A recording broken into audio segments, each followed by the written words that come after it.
friends all know that I'm cool. I've been this way since high school. Cause life's never been sweeter when you're just a cake eater. When it comes to hockey, nobody can stop me. My high school team, I was playing on the top three. Welcome to the Youth Hockey Hub's High School Hockey Podcast, brought to you by Mayo Clinic Sports Medicine. I am Danny Ryan. Joined with me in studio is Tony Scott from the Youth Hockey Hub. Hello, Danny. And Carl East from the Forum on the phone in Duluth. Hey, Danny. Hey, Carl. How's it going? How are you? Good, good. You finally got to see some games this week then, right, Carl? Yeah, I got some action up here in the Northland both time. Yeah. Did you get I saw a total of 3 goals in 2 games, so I can't say it was too thrilling, but at least I saw some hockey. Good for you. I saw you tweeting that Hermantown game. Did you get a program at the game? No, see, Hermantown Arena managed to create about five programs for the entire game, though, and this was a pretty full house, so no one got programs. So They must have thought it was a throwback game to 1973 when they only needed to print 5 programs for the Hawks back then. But as for us, if we're tweeting from games, we always grab programs because you need to know how to spell people's names. Oh, yeah. Keaton Pearson was like not in my phone's autocorrect sort of thing. Well, how about my tweet yesterday of St. Thomas Academy wearing Eden Prairie wearing St. Thomas Academy jerseys? That was always good. yeah. Well, and I tweeted out Onus. Yeah, your onus for the ponies. For the ponies. Yeah, Stillwater onuses. Yeah, no I one's was seeing the grammar police on Twitter all week. Yeah. no one's ever made a mistake on Twitter. We were the first 2 errors ever. Yeah, it's So- weird. It's so weird. So weird. And in the same week, too. Oh, God. I don't think it will ever happen again. No, it won't. It won't. Never. Yeah. Well, that's a surprise. So let's talk about some other surprises that happened this week. Let's talk about some surprise games that happened. I'll start this off. I was pretty surprised to see the St. Paul Academy lose to Eau Claire Memorial. I don't know much about Eau Claire. And that's a good thing. Yeah. 'Cause this is about Minnesota high school hockey. Exactly. So, and SPA is a pretty good team. So, yeah. I was pretty surprised that they lost, albeit in overtime, but that's still a surprising loss because Minnesota schools don't tend to lose to Wisconsin schools. Ever. Unless it's college football, of course. Then they do lose. Yes, but I'm sorry, Badger fans. You did not go home happy last night, at least. No. Well, what's your takeaway game?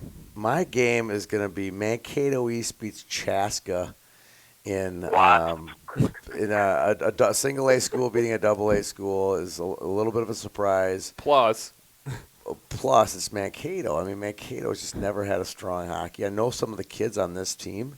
Salzy had the game-winning goal, but Chaska's just got so much talent. Talent should beat age in any situation. It did not happen this situation, so that's my surprise game of the week. well, and Chaska's got a D1 commit. Yeah, and they're going to have several more that are just dripping all over that roster.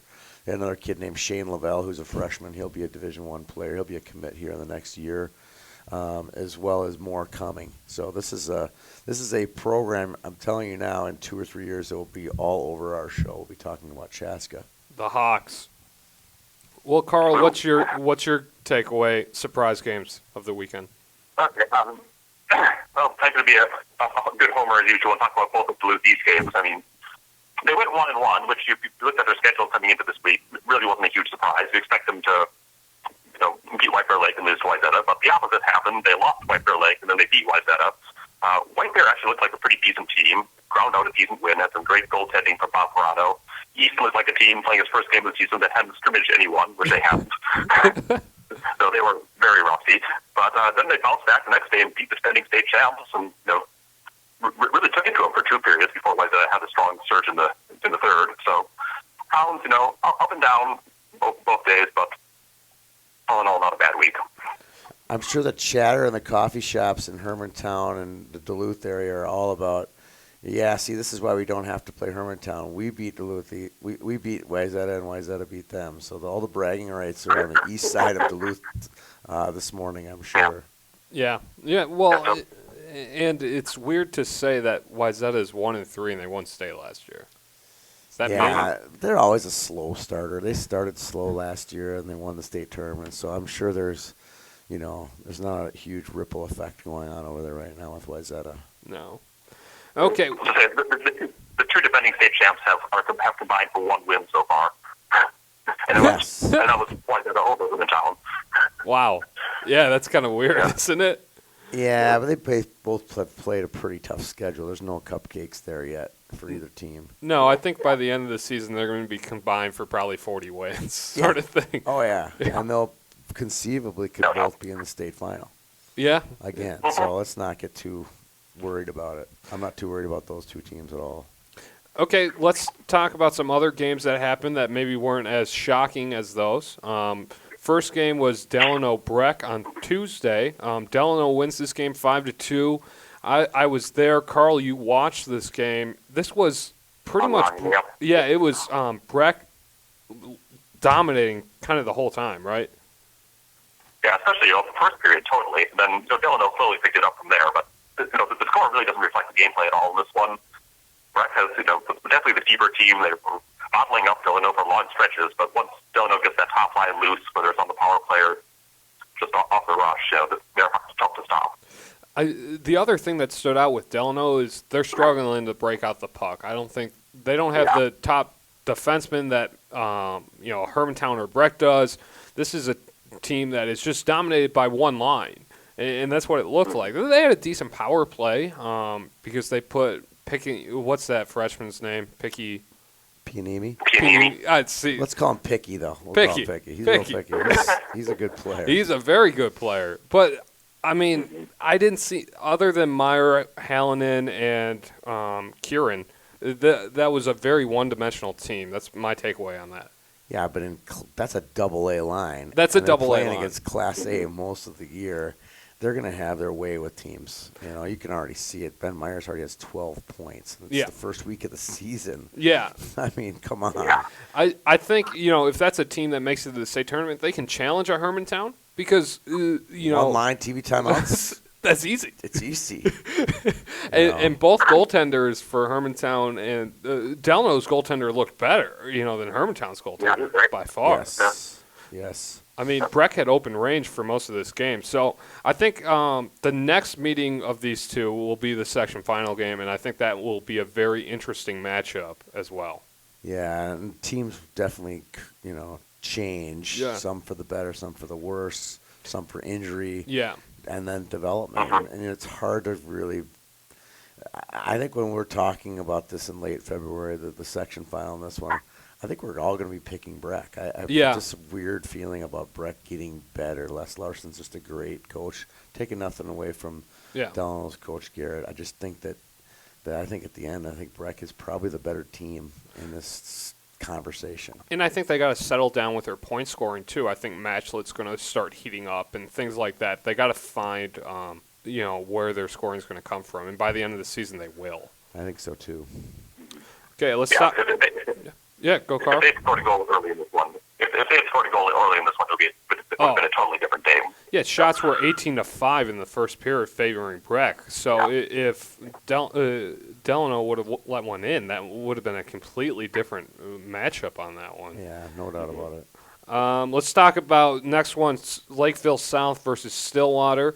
5-3. Corey Checo, I think, stood out definitely in the first period with 3 goals on total of 4 shots for Lakeville South. But then Stillwater was dominating this game. I thought Stillwater looked very, very good. They're peskier than they were last year. I think they're harder.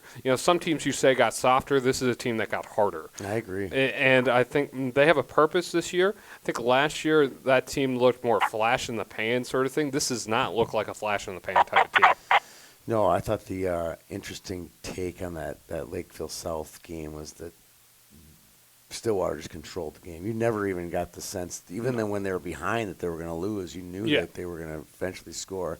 The other interesting take was Seth Isley got yanked, and then he got put back in. I mean, how odd was that? That's weird, isn't it? Yeah, I've never seen that before, ever. Maybe in a squirt game. Double flip, double switch. But not in a high school game. No. So I thought that was a bit odd.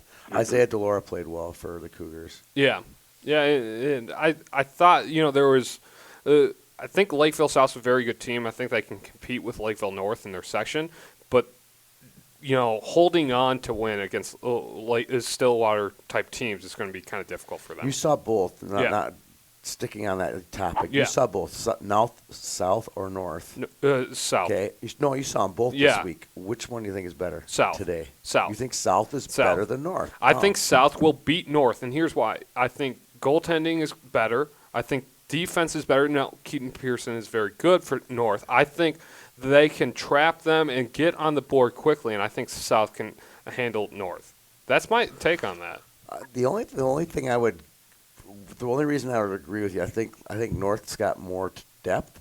I still think that South's got the better goaltender. So I think you could be right. And again, we're projecting section finals and conference play hasn't even started. Yeah. So we're getting ahead of ourselves. But just thought, since you just mentioned them both in the same sentence and you were in their rink seeing them both this week, I thought I'd get your opinion. Yeah. No, that's fair. What do you think of South, Carl? We'll talk a little bit about the South Hermantown game, but what do you think of them just off the bat? Yeah, like you said, the defense was great. The goaltending in Delora was very strong. They did a lot of little things right. They don't have a ton of offensive talent, but they don't make big mistakes either. They're just in control, playing decent hockey. They were deeper than Hermantown in that game, so yeah, they look decent. Did you just say they were cheaper than Hermantown? I think deeper. Oh, okay. No one's cheaper than Hermantown. I'm just kidding. I was just joking. But you have to remember, too, Lakeville South's head coach, Coach AJ, is a goalie coach. So, that's his specialty. So, anyways, let's talk about Bemidji Moorhead. This is a 4-1, but really a 2-1 win. There's 2 empty nets in this one. I think this is a great win by Moorhead to start off their season. What about you guys? Yeah, they're a really strong team. Again, their junior class is really strong. Cole Connell, Carter Rancliffe, leading the team in scoring right now. This is a really deep squad. They have a North Dakota commit, Ethan Frisch. Yep. This is going to be a team that will be, I would say, likely in a section final type team. But they have a St. Michael Ellerville that beat Benilde this week. And although Benilde's down, St. Michael is up. I know. St. Michael's no surprise to me. I also think that St. Cloud is a team that is going to be in there too. So just beware. What's St. Cloud's mascot, Carl? They don't have one. They don't have cheerleaders. No cheerleaders either. No cheerleaders. Just they are like the scrubs of every team. It's just an odd deal. I got to go see them play because I think that's going to be the mystery team. Great coach, probably one of the best coaches in the state. I think that St. Cloud will be one of those teams that's going to knock somebody off in the section. Yeah, I could semis. see that. Yeah, you could see him knocking off a Bemidji or something like this. I could definitely see it. Yeah, So. there will be upsets in that section. There's just too many good, or decent mid-level teams in AAA. Yep, agreed. Okay, next game. Tony, you were broadcasting this one. Grand Rapids Minnetonka. Grand Rapids 3 in overtime beats Tonka 3-2. It looks on paper if you just look at Great the box game. score, it looks like a great game. It's kind of sloppy, to be honest with you. And then to watch Grand Rapids, I'm going to talk about this probably ad nauseum this year. It's a one-line team, and everybody kind of knows it's a one-line team, and they're playing those guys all together. That was the much discussion. McLaughlin Miller. Yeah, they were all, are they going to play them together? I'm like, they played them together, and Trent just rode that horse all the way, the entire game. Now, it's great. They beat Minnetonka. Congratulations. They swept their first Metro Tour. But I think they're going to really hurt themselves long-term if they continue to work it this way. I mean, the second line is out there maybe 30% of the time. Never saw the third line. And people can say, oh, yeah, they logged some minutes.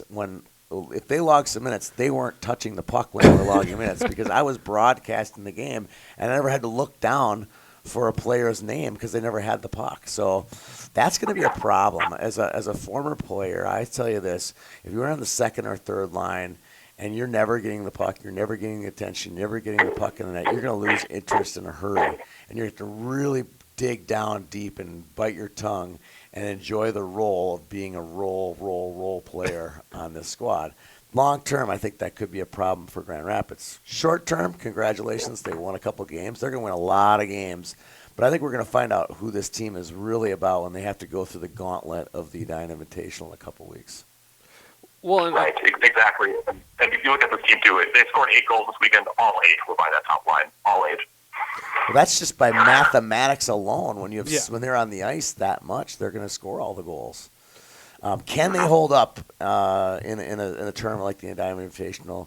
I think they can hold up in Section 7 AA, but they got 2 or 3 formidable opponents, that they're going to have to go through to get to the state tournament. That's a good squad, though. They're just they're good. I'm taking nothing away. Their goaltenders are great. That first line is amazing. That is the best first line. That's the best top 5 when you consider Heitkamp and Stampard. That's the best top 5. I'm including Middlestat. That's the best top 5 in the state, but they need to get help from 6 through 12 to be competitive. But, if 6 through 12 know that they're going to be the kid in the box if there's a too many men on the ice penalty, if they're worried that they're going to be that kid, you're going to be a little, hesitant to keep trying every single game unless they buy into the Kool-Aid. They're going to have to. They're just gonna have really have to. They're going to have to. But it was a good game. I like Tonka.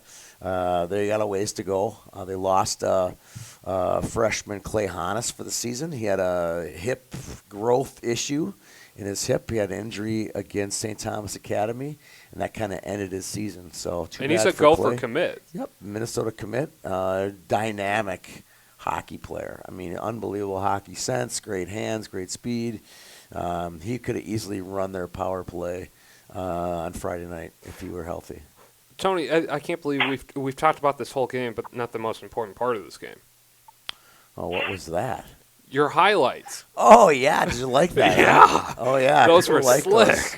Yeah, you're watching a game, and immediately you can watch it live. If you're not watching live, you could been over at Hermantown, Wayzata, and you see what's going on, and you're getting a goal call that's slightly above amateur level, and hopefully people enjoyed those highlights. And we're going to do that all year long.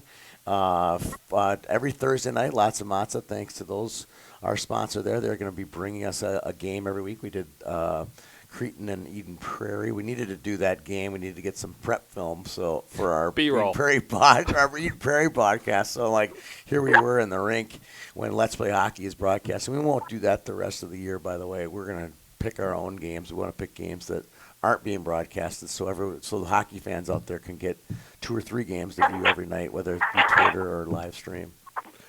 Oh, okay, let's talk about the game that I was at on Friday night, the Hermantown Wayzata game, 5-1 Wayzata.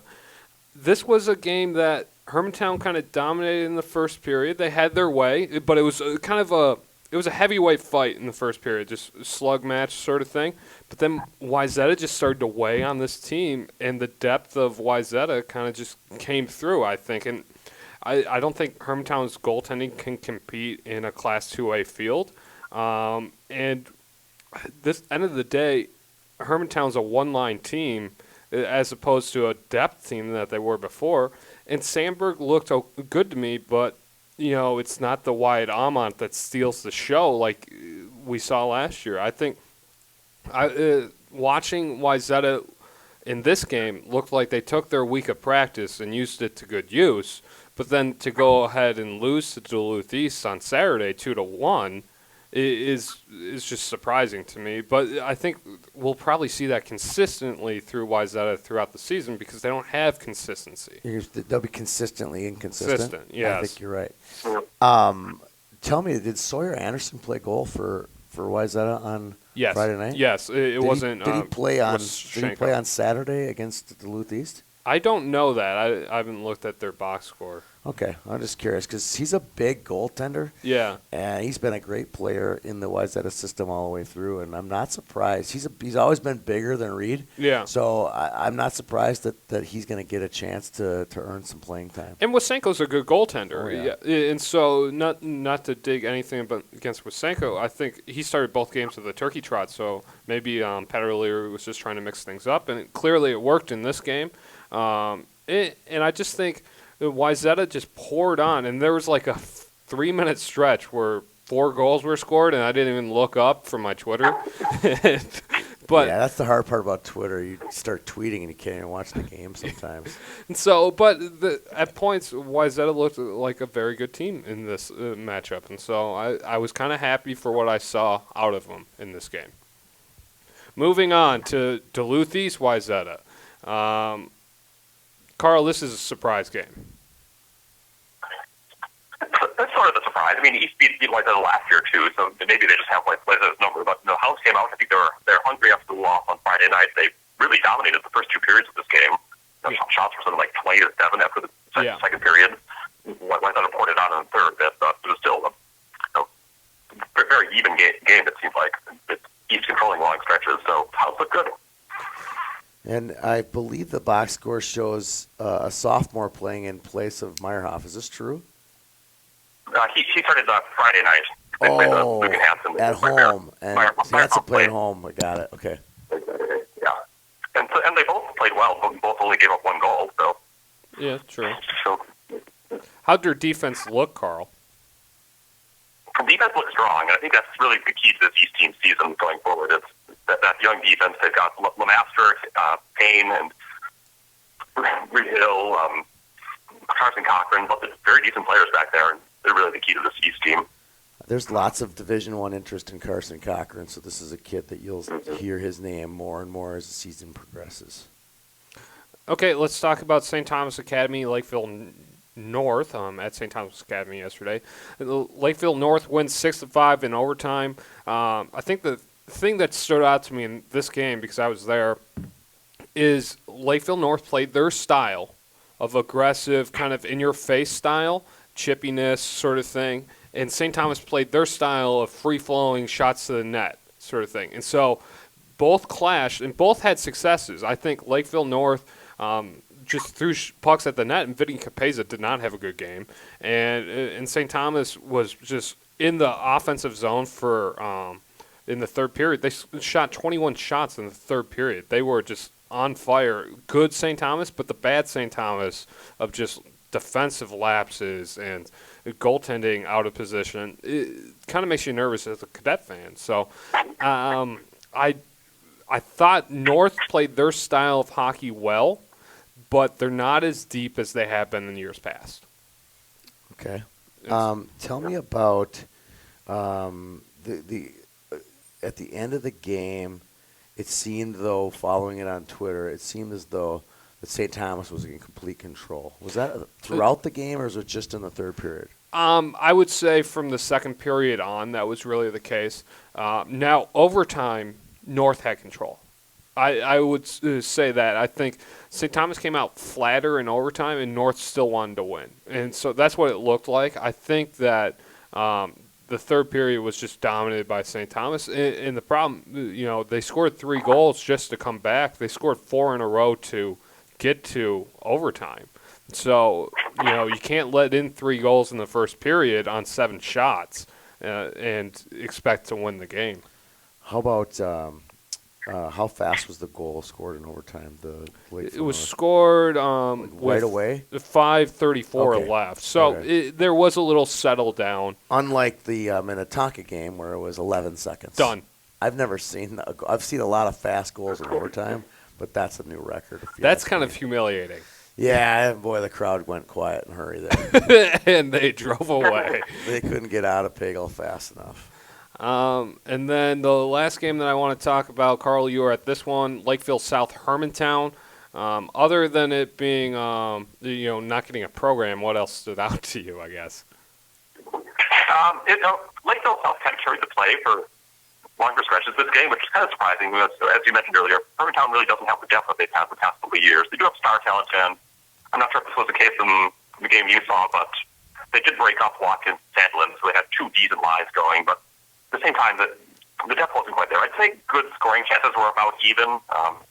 So Hermantown did a decent job of keeping itself to the outside, and so weren't a lot of scoring chances. It was a really choppy game, really slow, a lot of icing, but the tie is probably the outcome it deserved.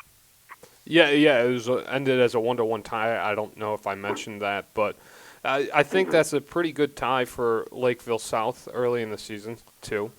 Yeah, so they went 1-1-1, right? Say that again, Carl. do that on the road, go into Hermantown and play pretty well. I think that's a pretty good result for Lakeville South. Yeah.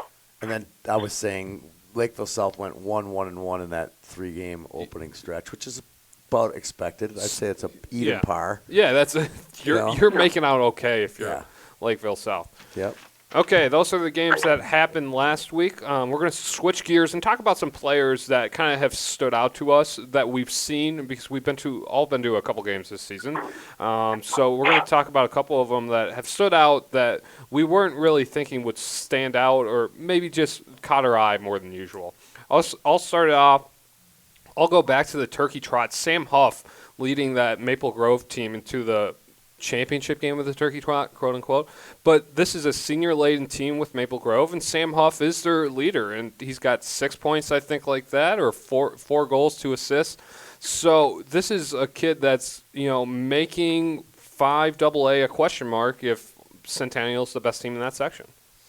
All right, I'm going to go with Corey Checo, a Sioux Falls draftee a couple years ago, 99 birth year, had a hat trick Thursday night against Stillwater. Who does he play for? Lakeville South. Yep. I thought he had a great game. He actually grew up in Rochester, played his youth hockey in Rochester. Yeah, he was John Marshall, wasn't he? Yep. Yeah, he played. I think he played as a freshman for John Marshall. Yeah. And then played the last 2 years for Lakeville South. He's looked well. He's always been a great goal scorer. He's got the perfect frame for long-term Division I hockey because he's tall and thin and he put a lot of muscle on that body. And I think he was a guy that stood out to me this week. Isn't he related? Yes, there is relation to Corey Checo. I mean, Nick Checo. But I'm not exactly sure what. I think that his dad, Al, and Nick are cousins. That would make him his brothers, sisters, cousins. But they're definitely blood, relatives. They see each other at holidays. Yeah, would know each other for sure. It's not distant. It's not as distant as it sounds. Carl, who do you got? Okay, sticking with the Lakeville South theme, the first player I'm going to go with is Sam Malinsky, the defenseman. They're a great puck-moving defenseman. He created a lot of their chances in this game against Hermantown on Saturday from the point. It's just very smooth, very composed. When he was on the ice, Lakeville South was usually in control. So he's a player I hadn't really heard of before who I think is going to have a very good year for Lakeville South. He had a good back check in the Stillwater game that I was at. Who's your next player, Carl? We talked about Duluth East defense a little bit earlier, but I'll highlight Hunter Payne, who is another good puck-moving defenseman. He was quarterbacking East's second power play unit, creating some good chances there. And as I said earlier, if East has a chance to hang with Elk River and Grand Rapids in 7AA, it's going to be on the strength of that defense. So another important player to watch there. Yeah, Hunter was a Superior, Wisconsin kid who moved into East as a freshman. He's also made his name on some national development camps and stuff like that, so it's not a surprise that he's done well for the Hounds. Mm-hmm. Yeah, then we need to give White Bear Lake some love here since they're 3-0, beat Duluth East too.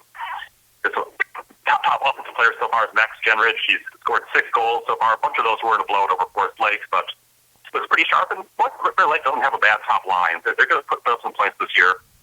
Decent group there, so a shout out to the Bears. All right.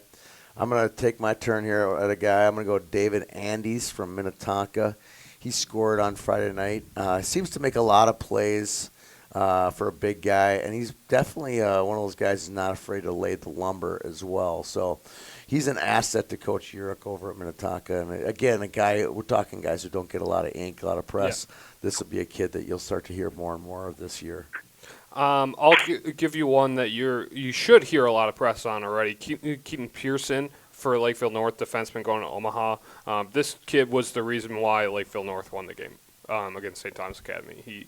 St. Thomas was in the offensive zone a lot, but he was able to break out the puck a lot. And he's tall, he's big. He scored the overtime game winner. Yeah, I liked his play a lot. Yeah, now you just got to learn how to spell his name, right? Oh, God.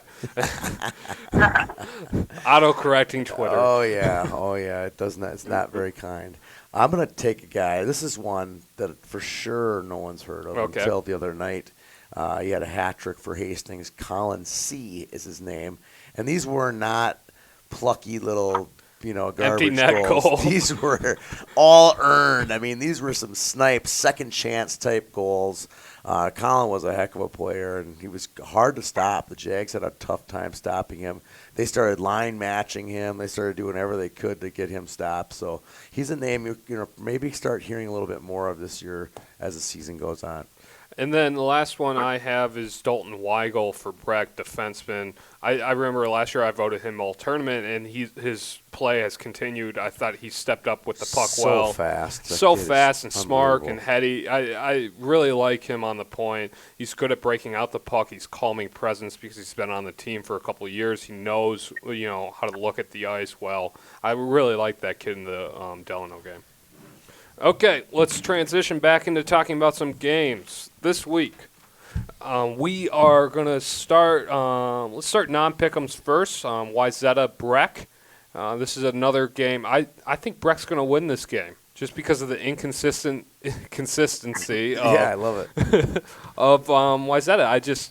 I don't know what to expect. This is on Thursday. We don't see any games worth note on Tuesday right now. No, we tried. We tried. We definitely tried, but this game's on Thursday. So what are you guys' thoughts on this one? I think. Yeah, there are two teams that are sort of still finding themselves early in the season. They both hit some rough spots. Probably should have a better record than they have. I'll pick with Wayzata just because they've had these couple losses. It's time for them to get a win. To get their consistency going. But could easily go either way. Wouldn't be shocked. I'm thinking this is all Wayzata. I like your pick of Breck, but I think this one's just going to be Wayzata. It's at home for Breck, so that's my other stance on that. But I don't know. I don't see where scoring comes from either team right now. Like I've said already in the show, it's a weird one. If there are 5 goals in this game, I'll be surprised. Combined. Yes. Okay. Northern matchup: Duluth Marshall plays Hermantown on Thursday. This used to be a 7A rivalry, but now it's a 7AA and 7A, I guess, crosstown matchup. Duluth Marshall didn't have a bad weekend, I don't think. And Hermantown needs to kind of bounce back after their weekend. Do they do it in this game? No. I mean, I think they should have trouble. I think Marshall's a decent team, but Hermantown's still much more experienced on a higher level there, and also Marshall hasn't beaten Hermantown in something like a decade, so yeah. I think that's probably just cause since Conley was there, right? Yeah, but they have beaten Duluth East, so that's all that matters. Okay, ergo de facto, yeah, transitive I don't properties. know how I got to that point, but I did. I always like a little Duluth East dig here. Yeah.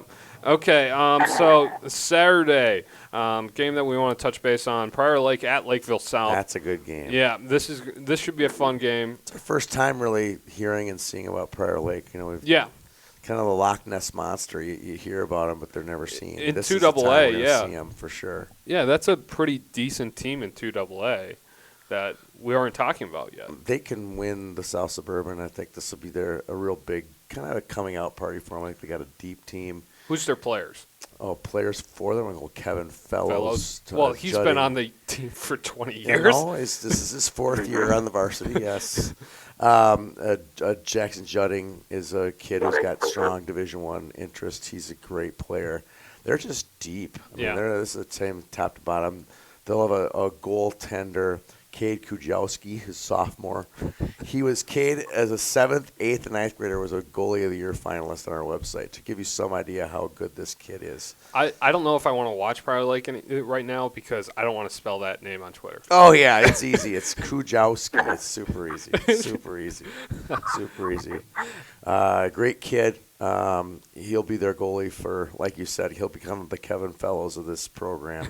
He's been there forever, so he'll play 3 straight years for Coach Pancrantz. Okay, let's get to some pick'ems because these are games that are more of a toss-up, I would say. Bemidji Duluth East. I'm picking Duluth East in this game. I think East defense, this is going to be a low-scoring game. I think East show that they can beat a high-caliber team in Wayzata. I think they're going to pull out this one. It's at home, right, Carl? Yep. At YHH. Yeah. So is this Pick'ems? This is Pick'em. Well, Carl gets Duluth East, so then I got to go Bemidji on this one. There you go. Yeah. So we can't all pick because look what we did to Minnetonka last week. I mean, we picked them. No, I think we did it to Hermantown. Oh, we did to Hermantown. We gooched too. We do it Hermantown. every. We don't know because the show actually never got recorded, so we don't know. Don't bring that up. That was a bad day. The show never recorded, and we did it to St. Thomas the week before, Yeah. or we all picked Minnetonka. So I'll go Bemidji on this one. I think this is a toss-up game anyway, and I think Bemidji has something to play for. I mean, they've already lost to Moorhead. They have a little something. I think they're going to have a little bird in their saddle, and they're going to win this game.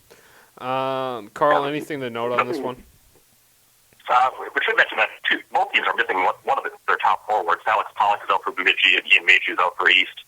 But I think the Pollock loss is a little bit bigger for Bemidji because their scoring is just so much thinner that they really need him. So that's why I'm leaning towards East here.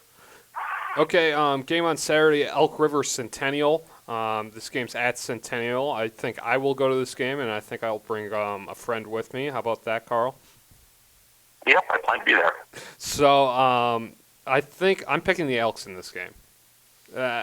Sight unseen with they beat the Little Sisters with the pour this week of Armstrong Cooper and Coon Rapids. This is going to be their first test of the season. Even though it's on Olympic ice, I still pick Elk River. Well, that means since you've gone first twice, don't get to pick the last one. Fine. This game, I get to pick Elk River too, which means Danny gets Centennial. So make your case for Centennial, Danny. I got to hear this. I don't have a case for Centennial. No, you picked them. We each get to pick twice. So now I'm making some rules here. So Danny has picked first twice. So we're going with Carl. Now you have to pick Centennial. But why are you going to pick Centennial? Okay, so I'm pretending I think Centennial is going to win, even though I think Elk River is going to win. That's fine. That's fine. You have to pick them. Elk River maybe a little floppy after having these easy, 13-0 wins over Coon Rapids, and Centennial has somewhat better competition. So Centennial's more battle tested. That's the angle I'm going to take. I like it. All right, what's the last game, Danny? I don't want to say because come on. St. Thomas at Holy Family is the last game on Saturday. All right. Well, I think because I'll go first, I'm going to take my boys, Holy Family. And Carl, you go ahead. You get to pick. Are you going to pick Holy Family or are you going to pick St. Thomas? Yeah. Come on, do it, Carl. Do it, Carl. I think Holy Family. Oh, jeez. So that makes my life easy. That makes your life a lot. You could have made his life really difficult. I guess I don't see how the Cadets lose this game. I'm kidding. You think Holy Family will win, but you're going to pick St. Thomas. I think St. Thomas will win. I actually do. Is Matt Anderson back? I don't know. That's an idea. Unknown. I mean, Holy Family only beat Hopkins 3-0.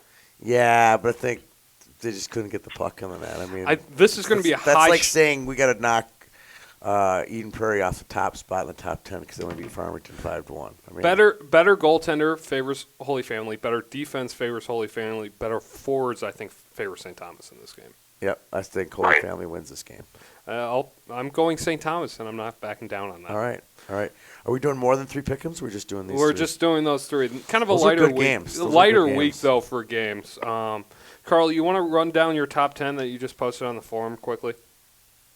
Sure. Yeah. So number 1, Eden Prairie. I agree with that one. Do you agree with that? Yeah, I kind of have to. Really daring here. Yeah. Number 2, Stillwater. Yep. No argument from me. They looked very, very good against South. Yeah, I agree with that. Number 3, Elk River. They haven't really been tested yet. But I'm not going to drop them. Yeah. No one below them has really good. I just think they have so much depth. I don't disagree with that at all. 4, Grand Rapids. Yeah. No argument there. Yeah. Good weekend. 5, Holy Family. Agreed. Yeah, I still want to see more out of them, I'll be honest, but good wins so far. 6, Edina. I don't know where you get that one, but I'll go with it. What I saw out of Edina, I don't see them as a number 16, but keep talking. 7, Lakeville North. I agree with that. Yeah. 8, St. Thomas. Yep, I agree with that too. 9 Minnetonka. I'm a little leery on that one, but They're ahead. good, but yeah, they just lost a D1 defenseman. Yeah, but I mean, Yeah. he wasn't going to be. We'll feel that right He now. wasn't going to put the weight on his shoulders, but that does definitely puts a little Yeah. cramp in their style. There's so much talent. in They're, Minnetonka. yeah, they're top to They're bottom like good. they're like Edina. I mean, there's like, oh, we lost. They could lose. Jake Boltman this year. Well, Mason Reiners will go step in. I mean, it's Yeah. like 6 and Yeah. 1.5 and the other. They're all good. Yeah. Really Yeah. good. So Who's your number 10? Lakeville South, which I think might inspire a little more debate than the first 9. now, if I were publishing a top 10, because your top 10 is now my top 10, Carl, I would have Centennial and Prior Lake. Those would be my two I would say to replace Centennial. those two. Centennial beat Roseau this weekend up in Roseau. I think that was a good win. Yep, Centennial's real deal. And I think Moorhead's kind of on the outside, too. Yep. Yeah. No doubt about that. And then you got what? Yeah. And if you look at the rest of that year, you got Wayzata and East hovering somewhere in there. True. Yep. Moorhead, Hill. So, I mean, that's a big mess of teams in the 10 through 16 or 17 range That are all pretty good. much interchangeable at this point. And I would say they can all beat those teams inside the top 10. I mean, I Yeah. don't doubt any of those teams. I think 1 through 15 is pretty think- good hockey teams. Yeah, I think 1 through 4 are better, Yep. but they can also lose. Yes. That's the other caveat. Well, we're going to see that in the Invitational. We're going to see that over in St. Louis Schwann's Park Cup. and Schwann's Cup. All of those 3 tournaments, our heads are going to be spinning in the Yeah. next 3 weeks. Yeah. It's kind of the calm before the storm right now. Yeah. Especially Yeah. when you look at that Tuesday schedule. Like, oop, what?